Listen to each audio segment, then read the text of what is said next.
सुंदरवन जंगल में कालू कौआ अपनी पत्नी टुनटुनी और अपने बेटे के साथ रहता था। उसका एक मिट्टी का टूटा फूटा सा घर था। कालू कौआ बहुत ही गरीब था। वो सारे दिन जंगल में जाकर लकड़ी काटता और उन्हें बाजार में बेचकर अपना और अपने परिवार का गुजारा करता। इन दिनों कड़ी गर्मी पड़ रही थी। गर्मी के कारण सुंदरवन के पंछियों का बुरा हाल होता जा रहा था। एक दिन गर्मी के कारण कालू कौवे की घर की एक दीवार कमजोर होने की वजह से टूटकर गिर जाती है। यह देखकर टुनटुनी और कालू काफी दुखी हो जाते हैं, क्योंकि अब सारी धूप उनके घर में आने लगी। इस वजह से टुनटुनी, कालू और उनके बेटे का घर में बैठना भी मुश्किल हो गया था।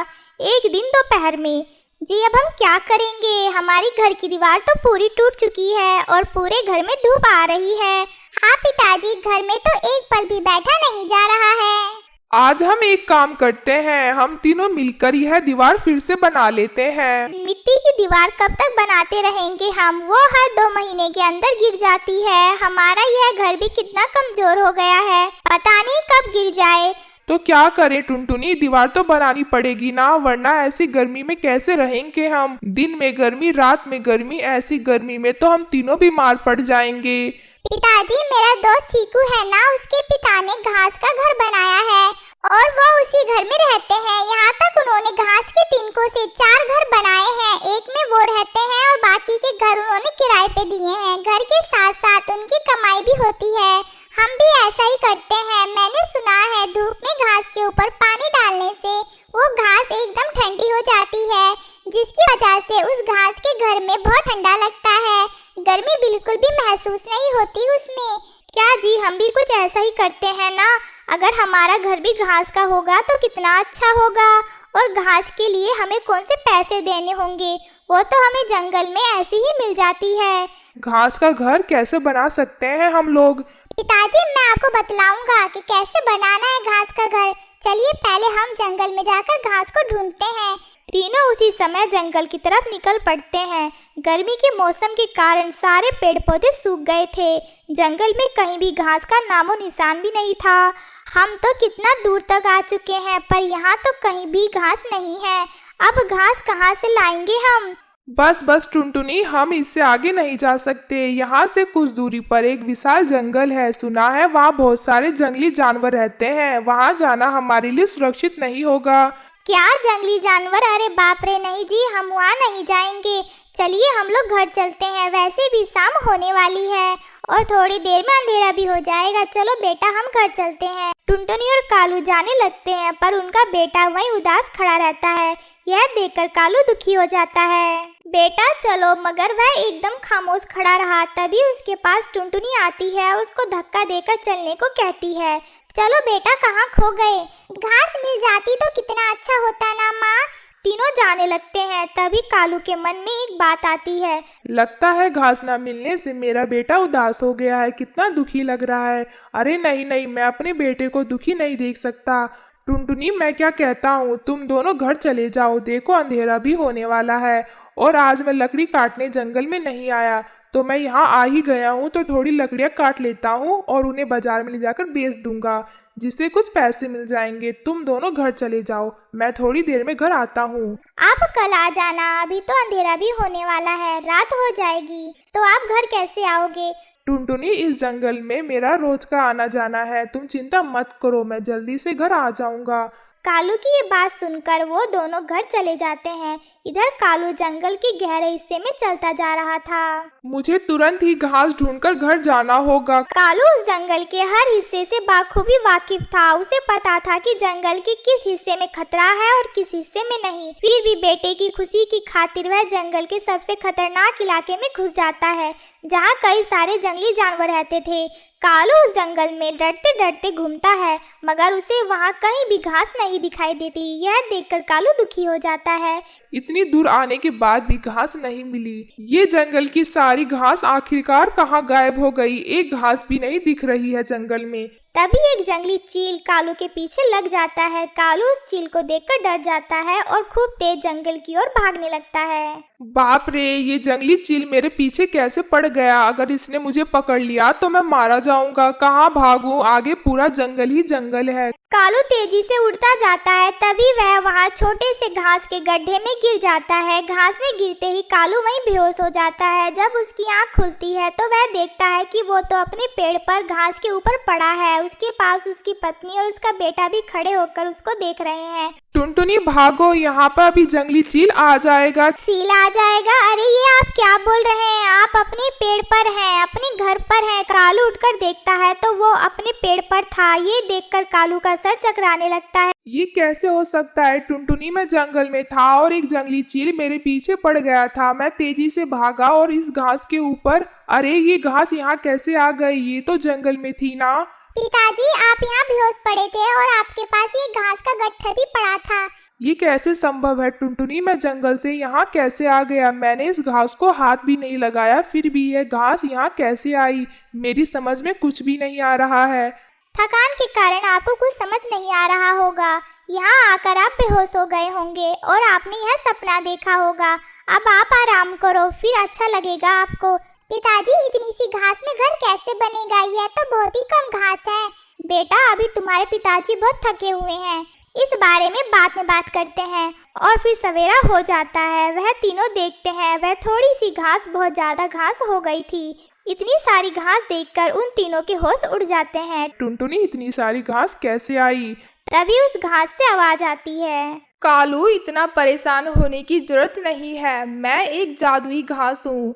अब इस घास से तुम कई सारे घर बना लो, क्योंकि मैं कभी खत्म होने वाली नहीं और ना ही कभी मुरझाने वाली हूँ। उस जंगल में मैंने ही तुम्हें उस जंगली चील से बचाया था। मैं कई वर्षों से उस जंगल में पड़ी थी। मुझे कोई नहीं खा रहा था और ना ही मुझे कोई अपने साथ ले जा रहा था। मगर जैसे ही तुम मेरे ऊपर आ गिरे, मैंने तुम्हें झट से गायब कर दिया और यहाँ ले आई। क्या तुमने मुझे उस चील से बचाया था? हाँ, मैंने ही तुम्हें उस चील से बचाया था और यहाँ ले आई। यह सुनकर उन तीनों के होश उड़ जाते हैं। तब वह तीनों मिलकर उस घास से 4 बड़े और आलीशान घर बना लेते हैं।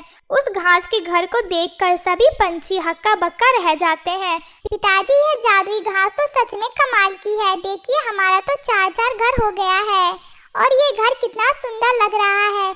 कालू भाई, ये घास का घर तो बहुत अच्छा लग रहा है। क्या आप हमें किराए पर रहने के लिए घास का घर देंगे? अरे क्यों नहीं, आप सबका ही घर है, आप यह घर किराए पे ले सकते हैं। तो ठीक है, हम आपको महीने में 5,000 रुपया दे देंगे। और फिर कालू उस जादुई घास से बहुत सारे घर बना लेता है। एक घर में वह रहता है और बाकी सारे घर वह किराए पर दे देता है। अब तो कालू खुशी खुशी अपने परिवार के साथ उस जादुई घास के घर में रहने लगता है।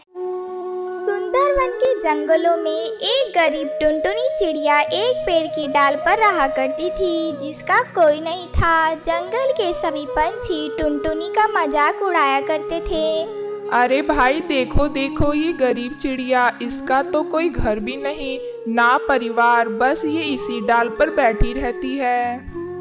सही कहा तुमने, जब देखो तब ये इसी डाल पर बैठी रहती है। अरे टुनटुनी, तुम जंगल छोड़कर चली क्यों नहीं जाती हो? यहाँ सभी पंछियों का अपना अपना घर है। कोई भी पंछी तुम्हारी तरह गरीब नहीं है जो तुम्हारी तरह एक पेड़ की डाल पर रहे। मगर यदि तुम हमारे जंगल में रहोगी तो हमारा जंगल भी गरीब हो जाएगा। तुम यहाँ से चली जाओ। नहीं नहीं, कृपया मुझे इस जंगल से मत निकालो। मुझे यहाँ जंगल में रहने दो। मेरा इस दुनिया में कोई नहीं, मैं किसके पास जाऊंगी? अरे चिड़िया, हमारा जंगल कोई धर्मशाला थोड़ी है कि कोई भी आए और किसी भी डाली पर रह जाए। अगर यहाँ रहना है तो पैसे दो हमें, वरना यहाँ से चली जाओ।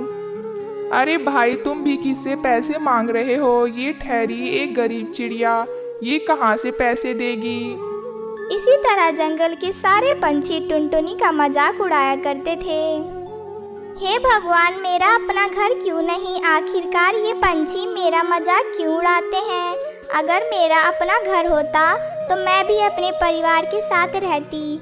हे भगवान, आपने ना ही मुझे परिवार दिया और ना ही घर। मुझे अनाथ क्यों बनाया भगवान। जंगल के सभी पंछी मेरी हंसी उड़ाते हैं, हर समय मेरा मजाक बनाते हैं। इसी तरह रोते रोते टुनटुनी उसी डाली पर सो जाती है और फिर रात होते ही जंगल में बारिश शुरू हो जाती है। बारिश तेज होने के कारण टुनटुनी जिस डाल पर रह रही थी वह डाल टूट जाती है। टुनटुनी भी डाल के साथ नीचे गिर जाती है। फिर अगली सुबह सभी पंछी टुनटुनी का मजाक उड़ाने वहां आ जाते हैं। अरे देखो भाई देखो, ये टुनटुनी चिड़िया तो जमीन पर गिरी पड़ी है। अरे इस टुनटुनी को तो इतना भी नहीं पता कि बारिश में अपने मजबूत घर में रहा जाता है, पर ये पागल टुनटुनी तो इसी डाल पर बैठी रहती है। तभी टुनटुनी अपना मजाक उड़ता देख खूब जोर से रोने लगती है और वहां से दूसरे जंगल चली जाती है। उस जंगल में जाकर टुनटुनी चिड़िया एक पेड़ की डाल पर बैठ जाती है। तभी वहां पर एक परी चिड़िया आ जाती है। क्या हुआ छोटी चिड़िया, तुम इतनी परेशान क्यों हो? तुम्हें पहले तो मैंने इस जंगल में नहीं देखा। क्या बताऊं परी चिड़िया, मेरा कोई नहीं है और ना ही मेरा कोई घर है, इसीलिए सब पंछी मेरा मजाक उड़ाते हैं, मुझसे अच्छे से बोलते भी नहीं। मेरा इस दुनिया में कोई नहीं। परी चिड़िया, मैं अनाथ हूँ। बस इतनी सी बात है छोटी चिड़िया, तुम चलो मेरे साथ। फिर परी चिड़िया टुनटुनी को लेकर परीलोक जाती है। अरे वाह परी चिड़िया, तुम्हारा घर तो बहुत खूबसूरत है, काश मेरा भी घर इतना सुंदर होता। ये लो टुनटुनी जादुई मिट्टी, इससे अपना घर बना लेना, ये बारिश में नहीं भीगेगा और तुम्हारा घर मजबूत रहेगा। फिर कोई भी कभी तुम्हारा मजाक नहीं उड़ा पाएगा और तुम जब चाहो मेरे परीलोक में आ सकती हो छोटी चिड़िया। धन्यवाद परी चिड़िया तुम्हारा, अब मैं चलती हूँ। इतना कहकर टुनटुनी अपने जंगल आ जाती है और एक बहुत सुंदर मिट्टी का घर बना लेती है। फिर वह उस मिट्टी के घर में खुशी खुशी रहने लगती है। सुंदरवन के जंगलों में टोनी चिड़िया अपनी बेटी टुनटुनी के साथ रहती थी। उसका पति कालू कौवा शहर में काम ढूंढने गया हुआ था। कई दिन बीत गए मगर कालू कौवा घर नहीं लौटा। मम्मा मुझे भूख लगी है, आज आपने भोजन भी नहीं बनाया। सुबह से हमने कुछ भी नहीं खाया है मम्मा। कहाँ से भोजन बनाऊं बेटी, घर में जो भी अनाज था वो खत्म हो गया। तुम्हारे पापा कहकर गए थे जल्द लौटूंगा, पर अब तक उनकी कोई खबर नहीं। मैं अकेली क्या करूं, मैं तब से उनकी राह देख रही हूँ। कुछ देर और रुक जाओ मेरी बेटी। बच्ची भूखी थी और टोनी उदास। तभी उनके पास लूसी कबूतरी आती है। क्या हुआ टोनी बहन, आज तुम बहुत उदास लग रही हो और बच्चों की भी आवाज सुबह से सुनाई नहीं दे रही है। कोई समस्या है तो मुझे बताओ टोनी बहन। मेरी बेटी कल रात से भूखी है, घर में अनाज का एक भी दाना नहीं है, भोजन कैसे बनाऊं? मेरी बच्ची भूख से तड़प रही है, इसके पापा भी अभी तक नहीं आए।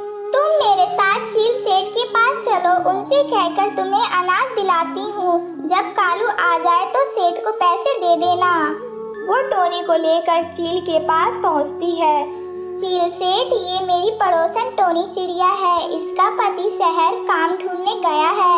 इसकी बच्ची कल रात से भूखी है, कृपया करके इसे कुछ अनाज दे दीजिए। लूसी बहन, तुम्हारे कहने पर मैं इस चिड़िया को अनाज देता हूँ, पर यदि मेरे पैसे समय से नहीं लौटे तो तुम जानती हो। हाँ हाँ चील सेठ जी, जैसे ही मेरे पति वापस आएंगे मैं आपके पैसे आपको लौटा दूंगी। घर आकर टोनी अपनी बेटी को भोजन देती है। फिर वो दोनों भोजन खाकर खुशी खुशी सो जाते हैं। समय गुजरने लगता है। एक दिन चील सेठ टोनी के घर आता है। मेरा अनाज खाकर आराम से घर में सो रही हो, चलो निकालो अनाज के पैसे, अब तुम्हें 3 गुने पैसे देने पड़ेंगे। सेठ जी, कुछ दिनों की मोहलत और दे दीजिए, मेरे पति अब तक घर नहीं लौटे। थोड़ा तरस खाइए मुझ पर, मैं बेसहारा चिड़िया जैसे तैसे अपनी बेटी को पाल रही हूँ। अब तुम्हें कोई और मोहलत नहीं मिलेगी। चलो अब घर खाली करो, जल्दी से अपना सारा सामान बाहर निकालो, वरना मुझे घर खाली करवाना अच्छे से आता है। चील सेठ टोनी की एक नहीं सुनता, वह उन दोनों को घर से बाहर निकाल देता है। टोनी अपनी किस्मत पर आंसू बहा रही थी कि शाम होते होते कालू वहां पर आ जाता है।